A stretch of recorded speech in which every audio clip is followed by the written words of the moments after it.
দিদি ঠিক আছে এই বেবি পড়ি কষ্ট না করলে তো আসলে সুন্দর মোমেন্টগুলো পাওয়া যায় না। ব্যস্ততার জীবন সুন্দর এবং দায়িত্বের জীবন অনেক সুন্দর। ওর আম্মুর নাম যখন কেউ জিজ্ঞেস করে যে তোমার আম্মুর নাম কি, তখন ও বলে বড় পরিমণি।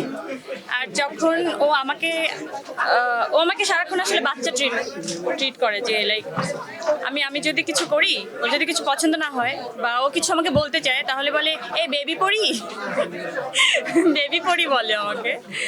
তো ও সবসময় আমাকে একটু শাসনের মধ্যে রাখে। আমার মনে হয় যে নানু ভাইয়ের যেই ফিলটা আসলে হয় না, যে আমার যদি একটু লেট হয় কীভাবে বাসায় যাবো, কী বলবো, তো অনেকগুলো কোশ্চেন করবে। মানে নানু ভাই হয় না যে নানু ভাইকে আমি কী বলবো, ওই ব্যাপারটা এখন ওর মধ্যে ওর জন্য আমার কাজ করে। এখন যে এখান থেকে যাব, ও আমাকে নিশ্চয়ই জিজ্ঞেস করবে কোথায় গেছিলা তো আমি এটা সুন্দর করে ওকে কীভাবে বলবো, সেটাও আসলে একটা ব্যাপার। মানে এটা আমার সারাক্ষণ মাথায় থাকে যে ওকে আমি কীভাবে রিপ্লাইটা দিই, ও কীভাবে বুঝবে আসলে। মোনালিসা হেভি ফ্লো 15 পিস প্যাকেটের সাথে 8 পিসের একটি প্যাকেট একদম ফ্রি।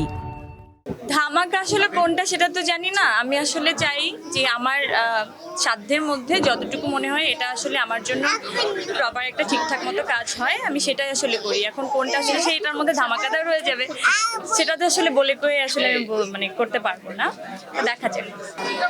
কিন্তু একটু কঠিন তো তারপরও আমরা যখন সুন্দর কিছু অ্যাচিভ করতে চাই, কঠিন সময়ের মধ্যে থেকেই আসলে যেতে হয়। কষ্ট না করলে তো আসলে সুন্দর মোমেন্টগুলো পাওয়া যায় না।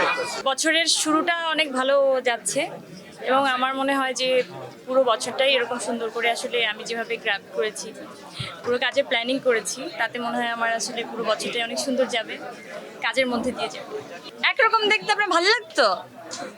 নিশ্চয়ই ভালো লাগতো না, বোর হয়ে যেতেন। এই জন্যই আসলে প্রত্যেকদিন নতুন নতুন দিদি ঠিক আছে।